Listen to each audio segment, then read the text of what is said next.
praying, my Lord. Kum Ba Yah. Someone's praying, my Lord. Kum Ba Yah. Someone's praying, Lord. Kum Ba Yah. Oh Lord. Kum Ba Yah. Come by here, my Lord. Come by here. Come by here, my Lord. Come by here.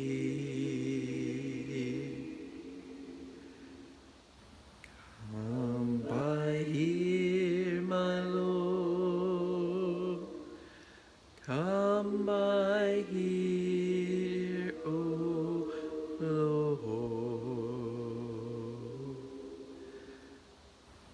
Come by here.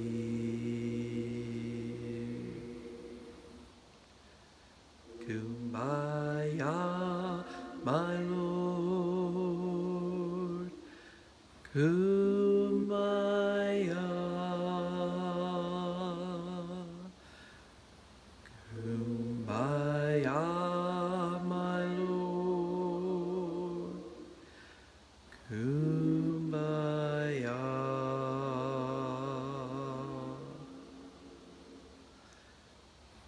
Kum Ba Yah, my Lord. Kum Ba Yah.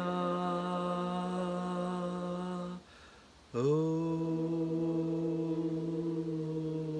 Lord.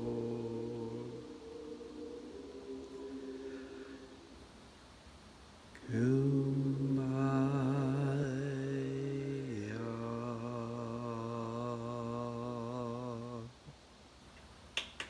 Good morning. Just one interesting aside, in the United Methodist Church, we do not practice speaking in tongues unless we also have an interpretation with it. So you'll notice we had the English verse along in there, so we know everyone knows what they're singing, although with Kum Ba Yah, you probably already did. But anyway, today we are continuing our journey through the scriptures. We're picking up in Leviticus chapter 14, verse 33. This is still about 1445 BC. This is still the second year after the Israelites have left Egypt. They've had the 1 year to prepare the tabernacle, to prepare for a sense of God dwelling with them, and God is laying out all of his laws because they are living in the theocracy where God is king, God is leading them. And so we're continuing in kind of what we would consider the healthcare laws of their days. And today we're learning first about treatment of contaminated houses. Then the Lord said to Moses and Aaron, "When you arrive in Canaan, the land I'm giving you as an inheritance, I may contaminate some of your houses with an infectious mildew. The owner of such a house must then go to the priest and say, 'It looks like my house has some kind of disease.' Before the priest examines the house, he must have the house emptied, so everything inside will not be pronounced unclean. Then the priest will go in and inspect the house. If he finds bright green or reddish streaks on the walls of the house, and the contamination appears to go deeper than the wall's surface, he will leave the house and lock it up for 7 days.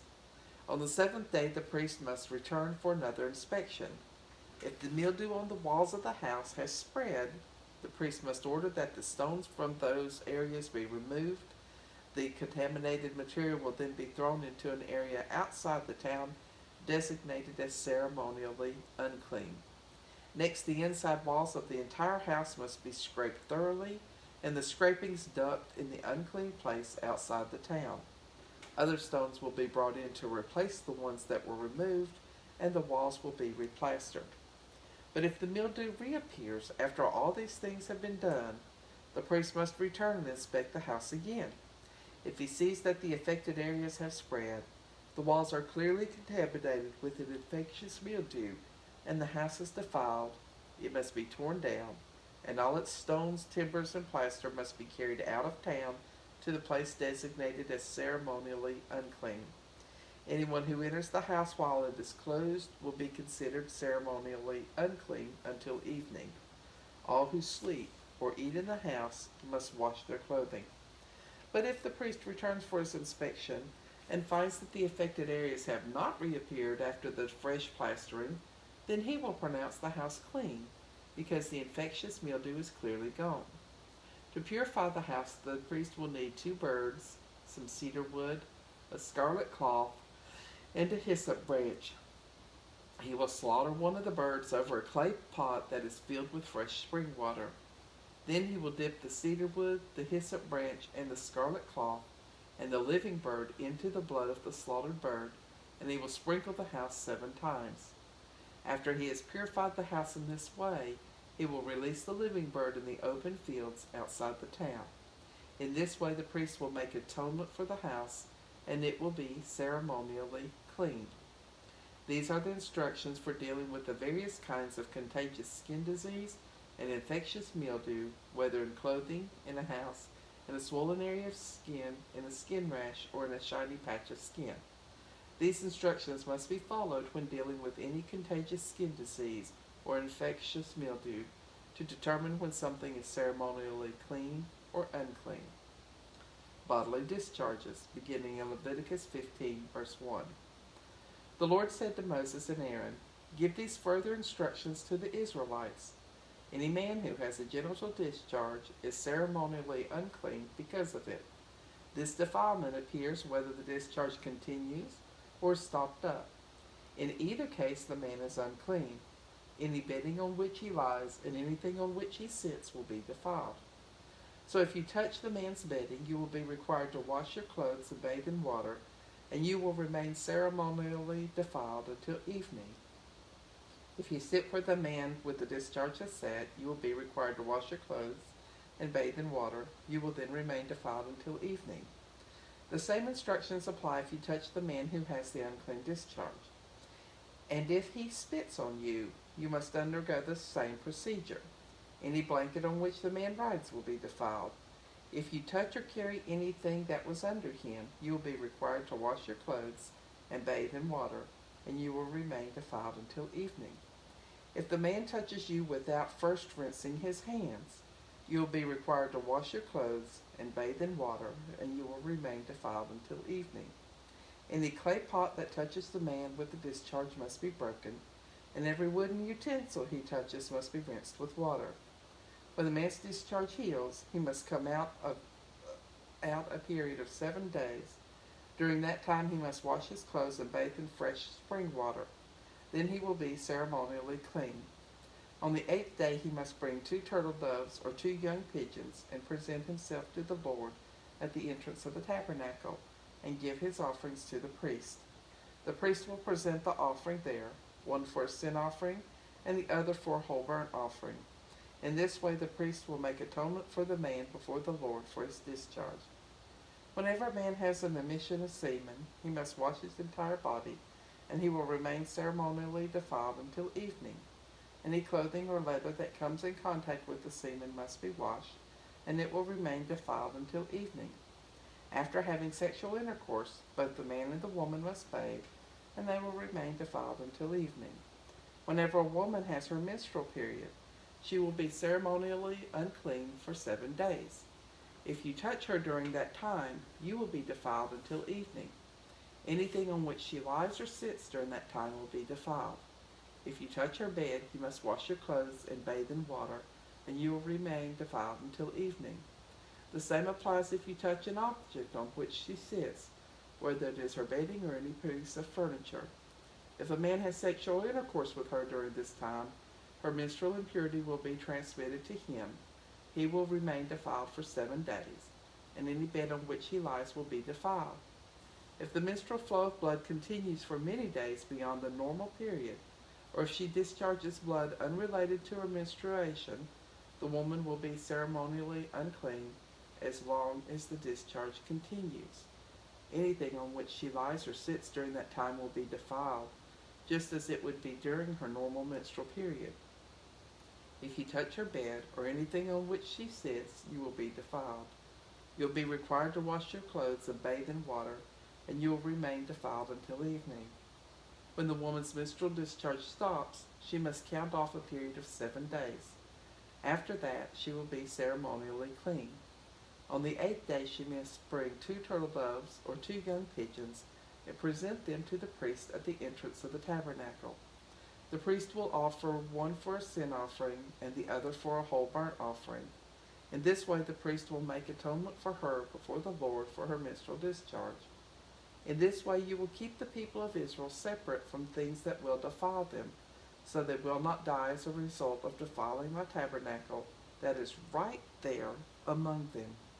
These are the instructions for dealing with a man who has been defiled by a genital discharge or an emission of semen, for dealing with a woman during her monthly menstrual period, for dealing with anyone, man or woman, who has had a bodily discharge of any kind, and for dealing with a man who has had intercourse with a woman during her period.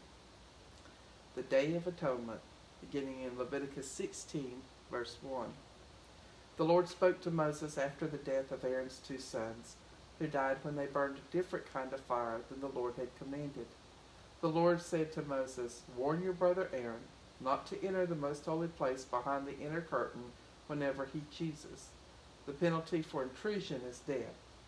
For the ark's cover, the place of atonement, is there, and I myself am present in the cloud over the atonement cover. When Aaron enters the sanctuary area, he must follow these instructions fully. He must first bring a young bull for a sin offering and a ram for a whole burnt offering. Then he must wash his entire body and put on his linen tunic and the undergarments worn next to his body. He must tie the linen sash around his waist and put the linen turban on his head. These are his sacred garments. The people of Israel must then bring him 2 male goats for a sin offering and a ram for a whole burnt offering. Aaron will present the bull as a sin offering to make atonement for himself and his family. Then he must bring the 2 male goats and present them to the Lord at the entrance of the tabernacle. He is to cast sacred lots to determine which goat will be sacrificed to the Lord and which one will be the scapegoat. The goat chosen to be sacrificed to the Lord will be presented by Aaron as a sin offering. The goat chosen to be the scapegoat will be presented to the Lord alive. When it is sent away into the wilderness, it will make atonement for the people. Then Aaron will present the young bull as a sin offering for himself and his family. After he has slaughtered this bull for the sin offering, he will fill an incense burner with burning coals from the altar that stands before the Lord. Then after filling both his hands with fragrant incense, he will carry the burner and the incense behind the inner curtain. There in the Lord's presence, he will put the incense on the burning coals so that a cloud of incense will rise over the ark's cover, the place of atonement, that rests on the Ark of the Covenant. If he follows these instructions, he will not die. Then he must dip his finger into the blood of the bull and sprinkle it on the front of the atonement cover and then 7 times against the front of the ark. Then Aaron must slaughter the goat as a sin offering for the people and bring its blood behind the inner curtain. There he will sprinkle the blood on the atonement cover and against the front of the ark, just as he did with the bull's blood. In this way he will make atonement for the most holy place, and he will do the same for the entire tabernacle, because of the defiling sin and rebellion of the Israelites. No one else is allowed inside the tabernacle while Aaron goes in to make atonement for the most holy place. No one may enter until he comes out again after making atonement for himself, his family, and all the Israelites. Then Aaron will go out to make atonement for the altar that stands before the Lord by smearing some of the blood from the bull and the goat on each of the altar's horns. Then he must dip his finger into the blood and sprinkle it 7 times over the altar. In this way he will cleanse it from Israel's defilement and return it to its former holiness. When Aaron has finished making atonement for the most holy place, the tabernacle, and the altar, he must bring the living goat forward. He is to lay both of his hands on the goat's head and confess over it all the sins and rebellion of the Israelites. In this way he will lay the people's sins on the head of the goat. Then he will send it out into the wilderness, led by a man chosen for this task. After the man sets it free in the wilderness, the goat will carry all the people's sin upon itself into a desolate land. As Aaron enters the tabernacle, he must take off the linen garments he wore when he entered the most holy place, and he must leave the garments there. Then he must bathe in his entire body with water in a sacred place, put on his garments, and go out to sacrifice his own whole burnt offering and the whole burnt offering for the people. In this way he will make atonement for himself and for the people. He must also burn all the fat of the sin offering on the altar. The man chosen to send the goat out into the wilderness as a scapegoat must wash his hands and bathe in water. Then he may return to the camp. The bull and goat given as sin offerings, whose blood Aaron brought into the most holy place to make atonement for Israel, will be carried outside the camp to be burned. This includes the animal's hide, the internal organs, and the dung. The man who does the burning must wash his clothes and bathe himself in water before returning to the camp. On the appointed day in early autumn, you must spend the day fasting and not do any work. This is a permanent law for you, and it applies to those who are Israelites by birth, as well as to the foreigners living among you. On this day atonement will be made for you, and you will be cleansed from all your sin in the Lord's presence. It will be a Sabbath day of total rest, and you will spend the day in fasting. This is a permanent law for you. In future generations, the atonement ceremony will be performed by the anointed high priest, who serves in place of his ancestor Aaron. He will put on the holy linen garments and make atonement for the most holy place, the tabernacle, the altar, the priest, and the entire community. This is a permanent law for you to make atonement for the Israelites once a year. Moses followed all these instructions that the Lord had given him. The word of God for the people of God. Thanks be to God. Get us turned over to our second hymn this morning. And this is another one of those very short ones that we repeat several times. And I hope you take a deep breath and sing along with me. If you don't know it after the first time or two, you will. You'll be able to jump right in.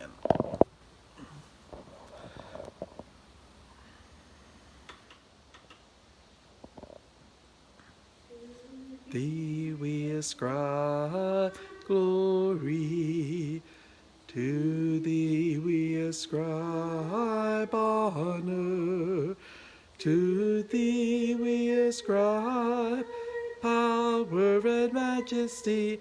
Holy is the Lord.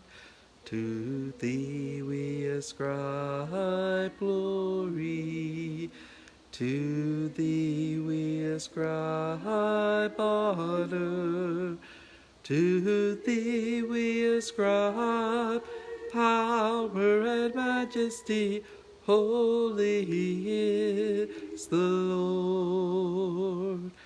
To thee we ascribe glory, to thee we ascribe honor, to thee we ascribe power and majesty.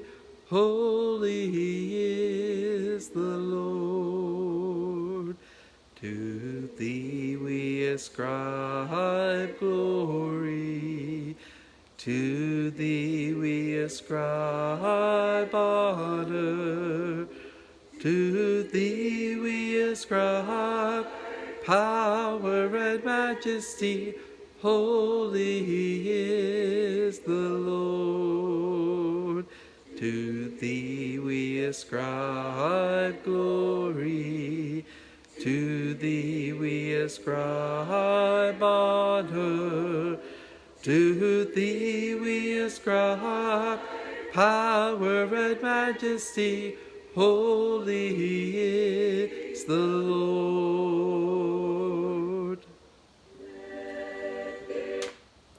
All right. Good morning, everyone. Good morning, Rhonda. Good morning, Mary Nell. Good morning, Karen. Good morning, Sue. Good morning, Jim and Peggy. Good morning, Shirley. Hope everyone has a wonderful day. Please come back and join us at 11 for worship with communion. And I will see y'all then.